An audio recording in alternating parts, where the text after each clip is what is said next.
Alrighty. Hello, everybody.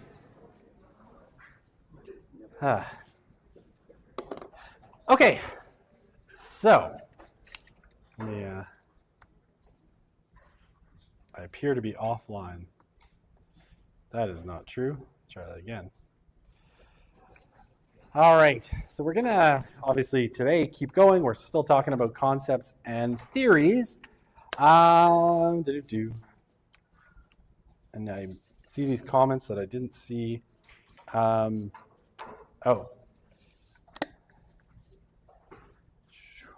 me answer these questions. Okay, so I answered this person's question after class last week. French Revolution's kind of too early in Marx's kind of thinking. And tiny comments in the speaker notes of the PowerPoint testable. They're not testable. They're just there for your interest. Are the lectures all? Yeah. Yes, I will do that. I just haven't had time. Yesterday was a crazy day where our research project in the Center for Criminological Research was falling apart because the iPads malfunctioned. So it was a big schmozzle. I didn't have a chance to do it. You can always go, however, if you just click on the YouTube channel that's on and you go to the live tab, everything's there. I made it all public. So if I'm missing one and you want to catch up and I just haven't posted it yet, use that live tab. Are the lectures always live streamed? Yes. I just throw them up on there. Again, my big reasoning is if you're sick, right? If you're coughing, I don't want you I don't want you here because I don't want anyone else to get sick. Please stay home. You don't have to come to this class. If you're late, if your car breaks down, right, whatever myriad reason you have, if you miss a class, if you have to study, you have assignments due, you still don't have to fall behind in this class. You can keep up. So they're always live streamed and they're all, on the e-class. In that first section, there's the recorded lectures playlist, and eventually they will all be there. So, yeah, absolutely. Always recordings of my class. Hey, another question.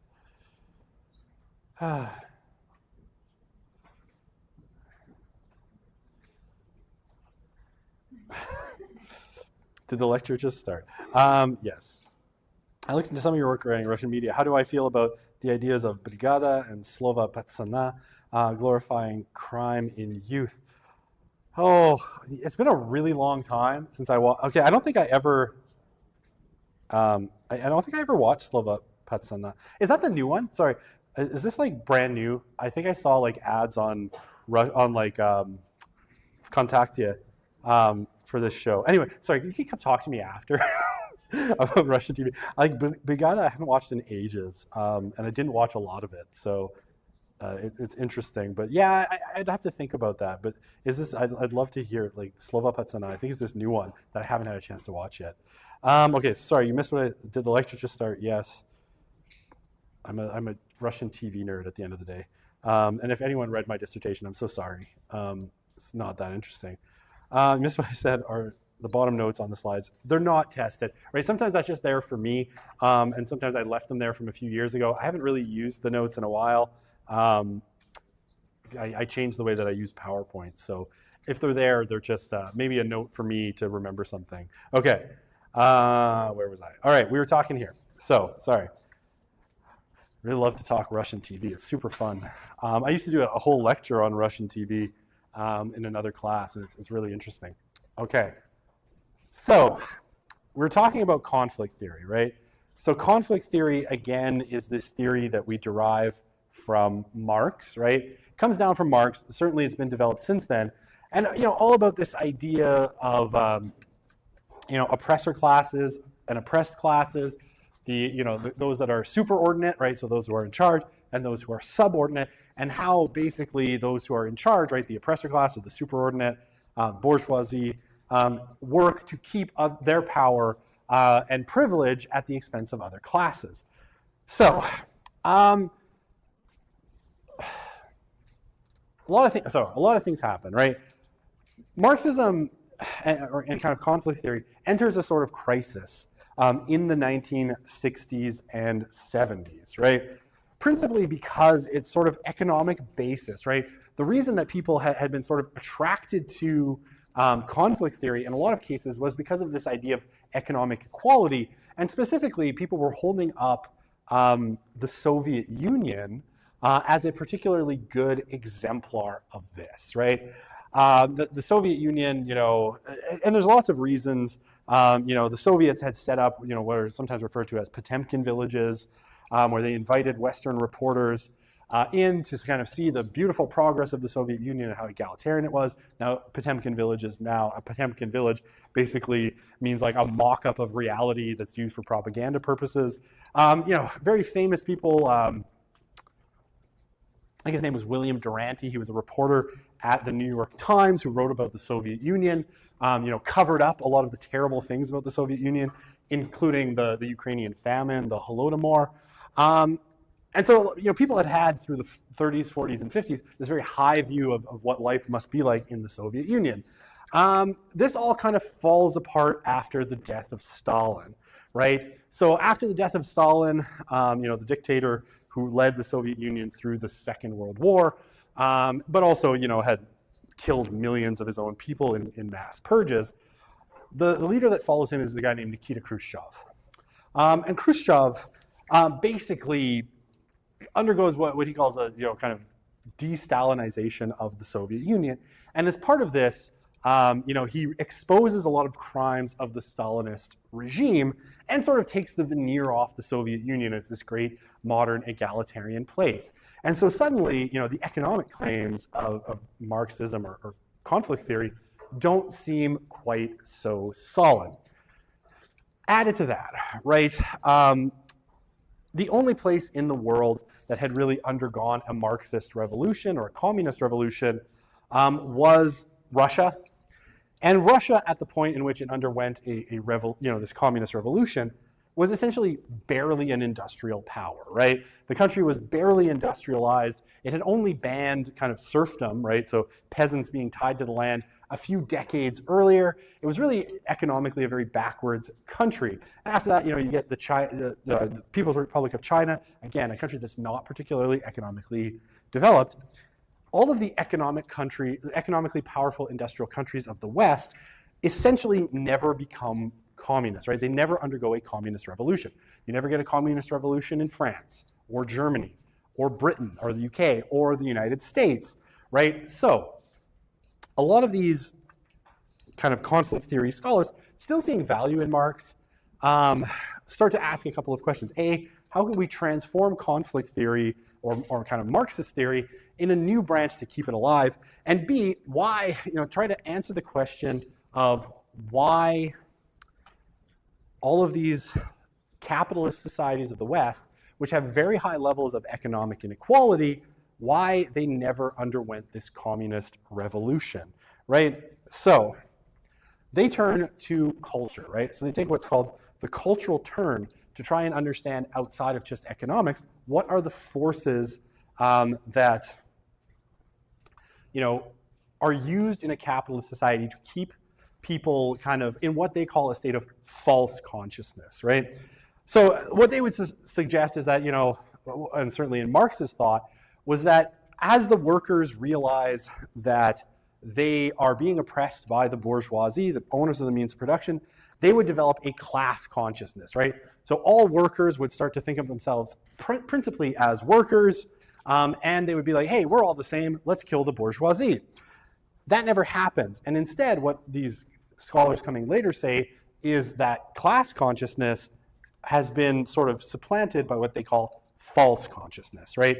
A false sense of what people need in the world. And they turn to culture to try and figure out why this happened. So one of the most famous books to come out of this movement is called The Dialectic of Enlightenment. And you don't need to know that for the exam, I'm just mentioning it here. And it's written by two German scholars, Max Horkheimer and Theodor Adorno. And the most, honestly, nobody reads the whole book.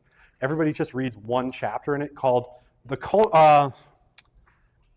Culture Industry, Entertainment as Mass Deception, right? So it's all, and they look at, radio, television, and film, and how ultimately they shape people's consciousness. And one of the ideas that they draw on is an idea from this fellow. His name is Antonio Gramsci. So Gramsci is an interesting character, right? He's a Marxist in Italy in the 1930s, which, to be frank, is not a place you want to be a Marxist in the 1930s because, Italy at that point is run by the fascist Benito Mussolini, and Mussolini is no fan of communists. So Gramsci is this communist intellectual. He gets locked up by Mussolini, goes to prison, where he basically spends all of his time writing in notebooks his ideas about the world. And he writes his most important text, which is the aptly called Prison Notebooks. And probably the biggest idea that comes, again, nobody, I think, reads the whole Prison Notebooks aside from like Gramsci scholars. But the one idea that really comes out of Gramsci's Prison Notebooks, that then people, these people making this cultural turn in conflict theory use to try and understand how capitalism maintains itself, is what's called cultural hegemony, right? So the idea of cultural hegemony is that for the most part, and capitalist societies are sort of loath to actually use force against their own citizens, right? Whereas, say, like dictatorships, right, are more commonly used to using force against their own, like the military or the police against their own citizens. For the most part, capitalist societies tend not to want to do this, right? And they actually, what Gramsci suggests is that capitalist societies rule using soft power or in softer ways. And the idea that he comes up with is what he calls cultural hegemony, right?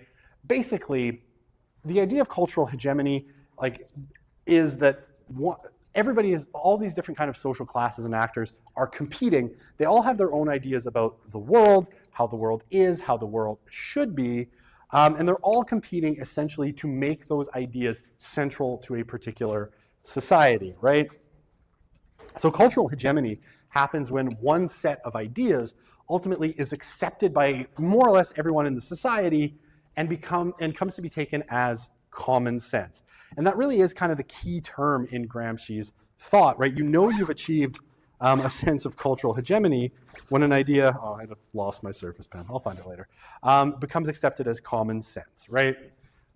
So, and typically now for Gramsci, this is typically the ideas of the upper class, right? Upper class will get its ideas accepted as common sense.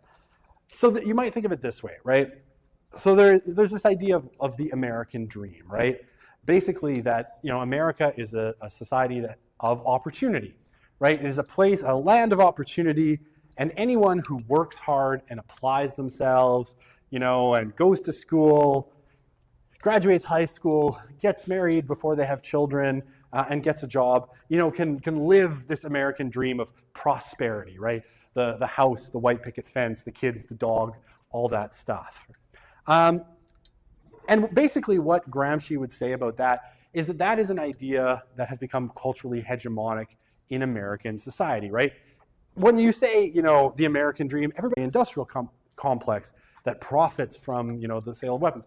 This idea of America as a land of opportunity is their idea that they have passed through culture and gotten everybody to accept, right? So my next slide. Oh, too many questions. Okay. Wonder what the world would look like if CAMT won following World War II, the CCP. Okay. This is a Chinese, Chiang Kai-shek and them won, and China wasn't communist. That's an interesting question. She called his notes art conf. Okay, cool. Art struggle. All right. What else should I say about Gramsci? So this idea, right? Okay. What ends up getting kind of said by, people like Horkheimer and Adorno, and then other people kind of working in this field, is that the media ends up playing a really critical role in the creation of, the distribution of culturally hegemonic ideas and the creation of false consciousness, right? Of this false sense of the world, right? So, when they're looking at films and television and kind of propaganda as they see it for capitalism, right? They would look at, anything that portrays kind of the domestic ideal of America, right, as this prosperous place, as pushing this idea of the American dream. So if you looked at like the sitcoms of the 1950s on American television, right, the Donna Reed Show or Leave It to Beaver or these sorts of things, right, they're all pushing this idea of the happy family life, the nuclear family, prosperity, and all of these sorts of things, hiding the dark side of American society and poverty and all of that stuff, right? To push this idea that it is a land of opportunity, right? And all of the kind of glamour of Hollywood, all, showing America as this, sometimes militarily powerful, but ultimately prosperous place, is all aimed at making these kinds of ideas hegemonic, right? And there's lots of ideas that are hegemonic.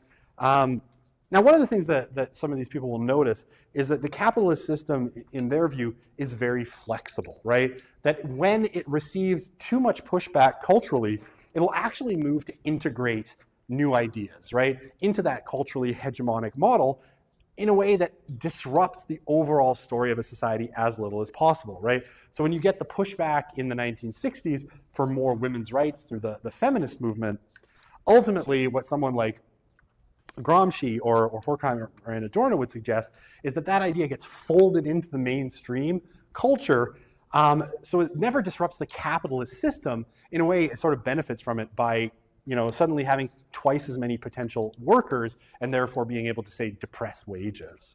Okay. All right. Oh, Foucault. I spent a long time with Michel.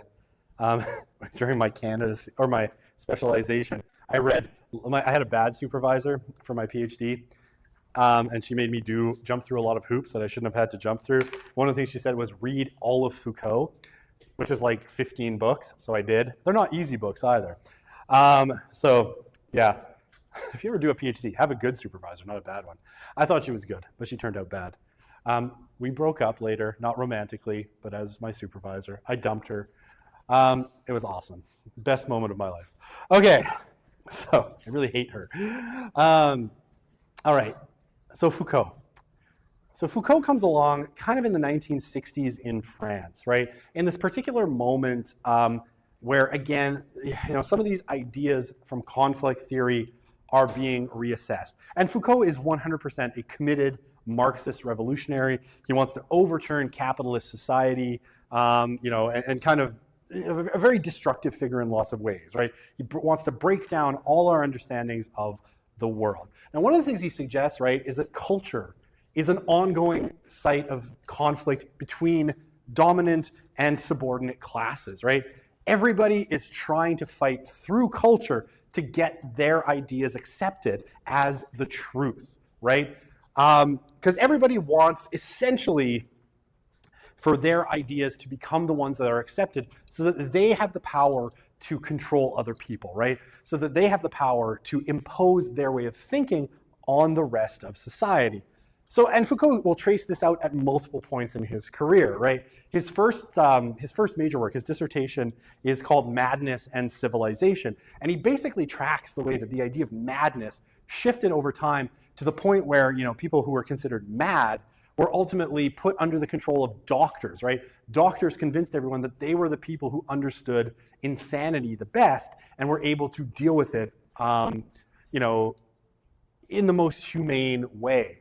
And Foucault ultimately kind of questions this and views this as just a play on power. And essentially, this is what Foucault is all about. He says that power is exercised in every social interaction, right? Every time that you speak to someone, every time that, you interact with someone in the world, you are in a kind of power struggle with them, right? You are trying to impose your subjectivity, your way of viewing the world on them and get them to follow you and listen to you. You are trying to gain power over them, right? And so he thinks it happens on individual levels. It happens on the level of the whole society. According to him, right, modern institutions sometimes use violence, but only in a sense as a last resort. More and more, what he suggests is that, and he does this in a book called Discipline and Punish, they use new technologies and the internalization of control mechanisms to control people, right? So I remember my literary theory prof, when I was doing my undergrad, put this in best way that I've ever heard. That the whole project of modernity, according to Foucault, is to get you to internalize the means of your own repression, right? So that you follow the rules even when no one is watching, right? And so I always think of this because I remember one time I was coming back late at night, heading home and driving, and I happened at this particular intersection, 178th Street and Collingwood Road. This is a big empty intersection in the west end of Edmonton, and there was a red light. Now it's about 2-3 in the morning. Intersection is completely empty, and yet I stop at the red light and I wait until it turns green. Why? Because, and according to Foucault, I've internalized the means of my own repression. I would have been perfectly free to run that red light, save 2 minutes of the night, get home, I was exhausted, right? And get home a couple of minutes earlier, but I had internalized the control that society puts on me. What if a police officer pulls up? What if there's a red light camera? What if someone sees me and reports my plate to the police that I ran a red light? And so I just sat there like an idiot, waiting for the light to turn green at 3 in the morning, at which point it turns green, I drive on. No one had to control me, right? The police didn't have to be there watching me to make me stop. I controlled myself because so much has society put the rules of the road into my mind that I cannot, even when I'm aware of it, ultimately break them, because what if there's someone watching, or what if someone finds out, or it's just the right thing to do. Although I will say I did convince when my daughter was young, I did convince her that a yellow light meant go faster. We always still joke about that. So modern institutions, according to Foucault, are physically, technologically, and socially designed so that, you can observe the behavior of people, inmates, patients, workers, students, anyone, right? So that basically people always think they're under surveillance. And just think about it this way, right? A lot of employers, if you're at work, right, they might have CCTV cameras kind of watching what you're doing. If you have an email address through your company, that email address belongs to the company and they can access it at any time, right? So that keeps you from goofing off at work or checking social media or playing games, right? Because you think your boss might always be watching, right? And they suggest that increasingly all institutions are kind of set up this way. And I always think about this because I have a Fitbit, right? It yells at me occasionally, tells me I've been sitting too long, or says, hey, good job, you've taken this many steps. This is your heartbeat, all of this kind of stuff. And I wonder if at a certain point, right, everybody's going to have these sort of health trackers and it will become a way of kind of controlling people. I mean, it is already to an extent, right? When it buzzes and says, you've been sitting too long, take 262 more steps this hour, it's already a kind of way of controlling me and moving me towards better health. But will that then get reported to the healthcare system, when I get sick and they're like, ooh, maybe I've been watching too much dystopian sci-fi. Ooh, well, it looks like you sit a lot, so you don't deserve that heart surgery. We're going to give it to that person who walks more than you do, right? These are the kind of futures that Foucault kind of imagines, constant surveillance. And, think about the cell phone, right? Your smartphone, and how easy it is ultimately to track you doing that, right? Like if the police ever need to figure out whether you were somewhere and you could have committed a crime, they will subpoena your smartphone data. And this happened in a case in the States. I think the guy actually did do it. But there was a murder committed, right? Someone broke into a house and killed like 4 people. And, basically they had a kind of suspect and then they ran his cell phone data to see if he was in the area at the time. And, his cell phone shows up in that general area at that time. And, they got him. So you're always kind of being surveilled. And your smartphone is essentially your GPS telling the authorities where you are at all times. Okay.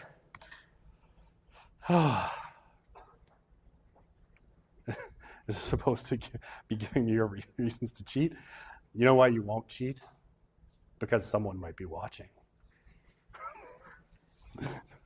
Could you cheat? Maybe. But what if someone catches you? What if the person sitting next to you reports that you're cheating?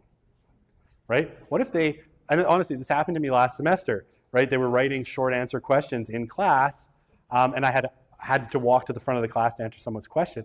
And as I'm on my way back, a person who's leaving because they finished the test stops me and is like, the person next to me was using ChatGPT.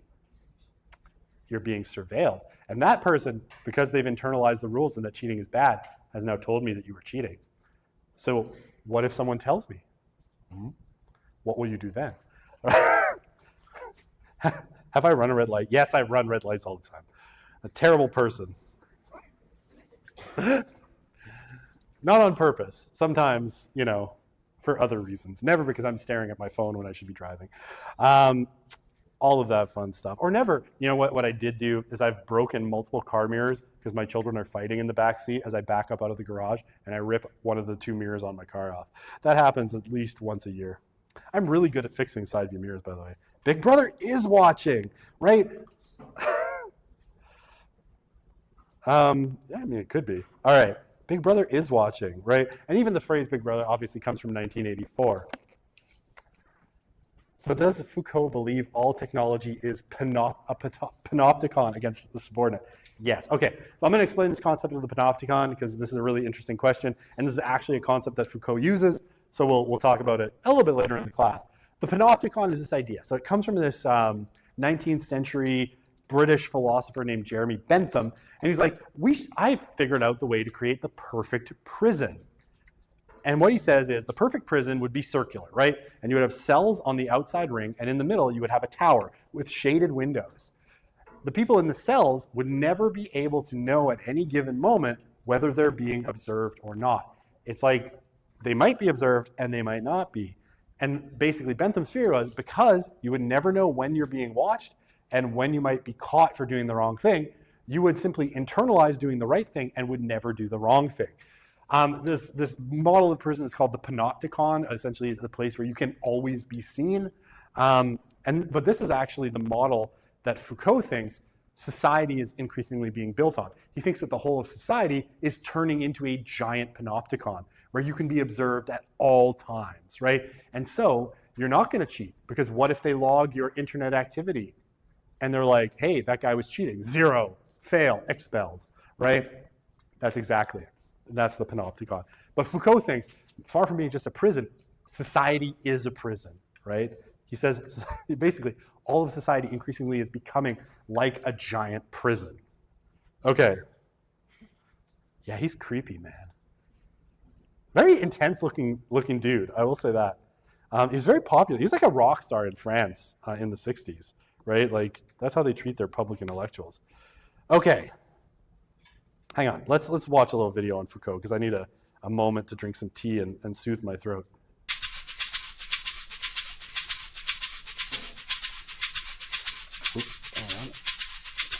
Michel Foucault was a French 20th century philosopher and historian who spent his career forensically criticizing the power of the modern bourgeois capitalist state, including its police, law courts, prisons, doctors, and psychiatrists. His goal was to work out nothing less than how power worked and then to change it in the direction of a Marxist anarchist utopia. Though he spent most of his life in libraries and seminar rooms, he was a committedly revolutionary figure. He met with enormous popularity in elite Parisian intellectual circles. Jean-Paul Sartre admired him deeply, and he still maintains a wide following among young people studying at university in the prosperous corners of the world. His background, which he was extremely reluctant ever to talk about and tried to prevent journalists from investigating at all costs, was very privileged. Both his parents were inordinately rich, coming from a long line of successful surgeons in Poitiers in west-central France. His father, Dr. Paul Foucault, came to represent all that Michel would hate about bourgeois France. Michel had a standard upper-class education. He went to elite Jesuit institutions, was an altar boy, and his parents hoped he would become a doctor. But Michel wasn't quite like other boys. He started self-harming and thinking constantly of suicide. At university, he decorated his bedroom with images of torture by Goya. When he was 22, he tried to commit suicide and was forced by his father, against his will, to see France's most famous psychiatrist, Jean Delay, at the Hôpital Sainte-Anne in Paris. The doctor wisely diagnosed that a lot of Michel's distress came from having to keep his homosexuality, and in particular his interest in extreme sadomasochism, away from a censorious society. Gradually, Foucault entered the underground gay scene in France, fell in love with a drug dealer, and then took up with a transvestite. For long periods in his 20s, he went to live abroad in Sweden, Poland, and Germany, where he felt his sexuality would be less constrained. All the while, Foucault was progressing up the French academic ladder. The seismic event of his intellectual life came in the summer of 1953, when Foucault was 27 and on holiday with a lover in Italy. There he came across Nietzsche's book, Untimely Meditations, which contains an essay called On the Uses and Abuses of History for Life. In the essay, Nietzsche argued that academics had poisoned our sense of how history should be read and taught. They made it seem as if one should read history in some sort of a disinterested way in order to learn how it all was in the past. But Nietzsche rejected this with sarcastic fury. There was no point learning about the past for its own sake. The only reason to read and study history is to dig out from the past ideas, concepts, and examples which can help us to lead a better life in our own times. This essay liberated Foucault intellectually, as nothing had till then. Immediately, he changed the direction of his work and decided to become a particular kind of philosophical historian, someone who could look back into the past to help to sort out the urgent issues of his own time. 8 years later, he was ready to publish what's recognized as his first masterpiece, Madness and Civilization. The standard view is that we now treat people with mental illness in so much more of a humane way than we ever did in the past. After all, we put them in hospitals, give them drugs, and get them looked after by people with PhDs. But this was exactly the attitude that Foucault wished to demolish in Madness and Civilization. In the book, he argued that things way back in the Renaissance were actually far better for the mad than they subsequently became. In the Renaissance, the mad were felt to be different rather than crazy. They were thought to possess a kind of wisdom because they demonstrated the limits of reason. They were revered in many circles and were allowed to wander freely. But then, as Foucault's historical researches showed him, in the mid-17th century a new attitude was born that relentlessly medicalized and institutionalized mentally ill people. No longer were they allowed to live alongside the so-called sane. They were taken away from their families and locked up in asylums and seen as people one should try to cure rather than tolerate for just being different. You can recognize a very similar underlying philosophy in Foucault's next great book, The Birth of the Clinic. His target here was medicine more broadly. He systematically attacked the view that medicine had become more humane with time. He conceded that, of course, we have better drugs and treatments now, but he believed that in the 18th century the professional doctor was born and that he was a sinister figure who would look at the patient always with what Foucault called the medical gaze, denoting a dehumanizing attitude that looked at a patient just as a set of organs, not a person. One was, under the medical gaze, merely a malfunctioning kidney or liver, not a person to be considered as a whole entity. Next in Foucault's oeuvre came Discipline and Punish. Here Foucault did his standard thing on state punishment. Again, the normal view is that the prison and punishing systems of the modern world are so much more humane than they were in the days when people just used to be hung in public squares. Not so, argued Foucault. The problem, he said, is that power now looks kind, but isn't, whereas in the past it clearly wasn't kind, and therefore could encourage open rebellion and protest. Foucault noted that in the past, at an execution, a convict's body could become a focus of sympathy and admiration, and the executioner, rather than the convict, could become the locus of shame. Also, public executions often led to riots in support of the prisoner. But with the invention of the modern prison system, everything happened in private behind locked gates. One could no longer see and therefore resist state power. That's what made the modern system of punishment so barbaric and properly primitive in Foucault's eyes. Foucault's last work was the multi-volume History of Sexuality. The maneuvers he performed in relation to sex are again very familiar. Foucault rebelled against the view that we're all now deeply liberated and at ease with sex. He argued that since the 18th century, we have relentlessly medicalized sex, handing it over to professional sex researchers and scientists.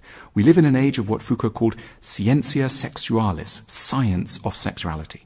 But Foucault looked back with considerable nostalgia to the cultures of Rome, China, and Japan, where he detected the rule of what he called an ars erotica, erotic art, where the whole focus was on how to increase the pleasure of sex rather than merely understand and label it. Once again, modernity was blamed for pretending there'd been progress when there was in fact just a loss of spontaneity and imagination. Foucault wrote the last volume of this work while dying of AIDS that he had contracted in a San Francisco gay bar. He died in 1984, age 58. Foucault's lasting contribution is to the way we look at history. There are lots of things in the modern world that we're constantly being told are fantastic and were apparently very bad in the past, for example, education or the media or our communication systems. Foucault encourages us to break away from our optimistic smugness about now and to go back and see in history many ways of doing things which were perhaps superior. Foucault wasn't trying to get us to be nostalgic. He wanted us to pick up some lessons of way back in order to improve how we live now. Academic historians have tended to hate Foucault's work. They think it inaccurate and keep pointing out things he hadn't quite understood in some document or other. But Foucault didn't care for total historical accuracy. History for him was just a storehouse of good ideas, and he wanted to raid it rather than keep it pristine and untouched. We should use Foucault as an inspiration to look at the dominant ideas and institutions of our times, and to question them by looking at their histories and evolutions. Foucault did something remarkable. He made history life-enhancing and philosophically rich again. He can be an inspiring figure for our own projects. Okay, so I'll go back here for a sec. Yeah, I mean, Foucault's an interesting figure, right? And in that sense, definitely his work, he calls it like genealogies or archaeologies of knowledge, trying to figure out where our way of thinking about the world comes from. So he's properly kind of put into either what's called post-structuralist thought or postmodernist thought, right? Essentially, right, post-structuralism or postmodernism is a school of thought that emerges mid-20th century in France.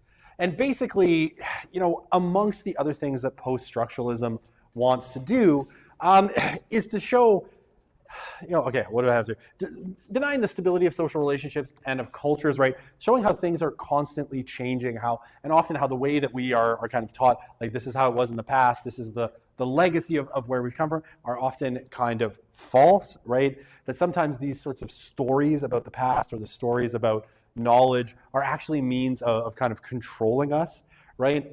And sometimes, a lot of the way that we conceptualize things actually is meant to kind of break things into these really kind of tidy, intellectually simple binary categories, right? To shape our understanding of things, excluding all kind of nuance. And this is something that you see in other post-structuralist thinkers like Jacques Derrida, Jean-Jacques Lyotard, and there's a whole bunch of them, right? Deleuze and Guattari, who I'm pretty convinced wrote everything they wrote on cocaine, they're super fun to read. I still have a trauma from reading their piece on 1,000 Plateaus in undergrad and literally understanding none of it. But the idea, in kind of postmodernism, post-structuralism, is that all kind of knowledge is about power. It's about constructing power, giving power to certain people, and often in the kind of binaries that it creates, right? In these kind of either or categories, one side is given power over the other, right? So, I mean, this will get picked up, say, by queer theory in interesting kind of ways, right? Yeah, anyway, so in kind of post-structuralist, anyone who's not included in conventional categories are simply defined out of existence by our casual use of language, according to post-structuralists, underlying the fact that some people have more power to name things than others, right? So you can get people to think about, things in a certain way if you just exclude the possibility of other ways of thinking. So this is, let's say, I'll talk about queer theory a little bit later, but this is one of the big projects of queer theory, right? Queer theory has suggested that, in creating the sort of binaries like male and female as the two major categories of human beings, right, that a lot of other things have been sort of excluded by those categories, right? If all you can think of, according to a queer theorist, if all you can think of in a conventional sense is, man and woman as kind of what human beings can be, you basically define out of existence, trans people, intersex people, and everything else that's along that spectrum, right? So you've all, I'm sure, are deeply familiar with the idea of gender as a spectrum. Well, this is an idea trying to break down a binary, right? Saying there's things in between male and female on this spectrum is basically saying, right, there's a whole bunch of things in the middle of those two categories that we've been told not to think about, and we're trying to break that open, right? And trying to allow people to think that. Same with queer theorists will be critical of categorizing everybody as gay or homosexual or heterosexual because it kind of gets rid of a whole bunch of things in the middle, right, along that spectrum of human sexuality. And this is, one of the kind of projects that post-structuralism and postmodernism undertakes, is to say, look, human existence is much more complicated than that, and much of the way that we've categorized the world is actually just about limiting certain, or defining certain things out of existence for the benefit of other people. Okay, I don't want to watch that again. Uh-oh, the stream. Uh-oh, I played too much of the movie. I played too much of that video clip. Sorry, I'll put up a video to make it work. I'm sorry, the stream's not working. It's working now. Did I read Foucault's books in French or English? I read them in English because I am not, well, I speak French, but not well enough to read Foucault. Okay, hopefully the stream's working again. Okay. Oh, symbolic interactionism. All right, I got this. 6 minutes is too long for me to let you go 6 minutes early. I'm sorry. I'm going to do like 2 more minutes, and then we'll let you go. So symbolic interactionism is our last of the 3 major schools, right? So we've done functionalism, we've done conflict theory. Symbolic interactionism is the last of our major schools of thought, right? So symbolic interactionism, usually the founder is sort of put as Max Weber, right? He's one of the major figures in symbolic interactionism. But basically, symbolic interactionism is really focused on people's interpretation of the world, right? How people interact with, like literally, with the symbols that are out there in the world, right? How do people interpret reality through the lens of language and therefore kind of construct their own sense of reality, right? So basically, focuses on interpersonal communication, micro-level settings in lots of cases, right? Your personal understanding of the world. Emphasizes that social life is only possible because we have language, right? We can attach meaning to things, we can create shared definitions, and we're always kind of fighting over ways of understanding the world. We're constructing the world out of the available things in it. And yeah, it stresses that people help to create their social circumstances. They don't merely react to them, right? So when we get the language of social construction, right? So you might have heard, right, that gender is a social construct, or race is a social construct, or some such thing. This is coming out of the language of symbolic interactionism, right? We aren't just like passive creatures that experience culture. We also shape it, right? We also construct the social world in our actions, in the way we speak, in the way we act, right? In the fact that, you're female and you wear your hair long, right? You're constructing a sense of what it means to be female, right? Or you're participating in that construction. Yeah, and basically, this is the propaganda. Basically, the idea, behind symbolic interactionism is that if you understand that things are just socially constructed, right? That, people who are different from you may see the world differently, it can help you be more tolerant of them. All right, let's leave it there. 4 minutes early, but let's leave it for the moment. We'll cut it there because I don't have time to start on this. We will work on symbolic interactionism on Friday.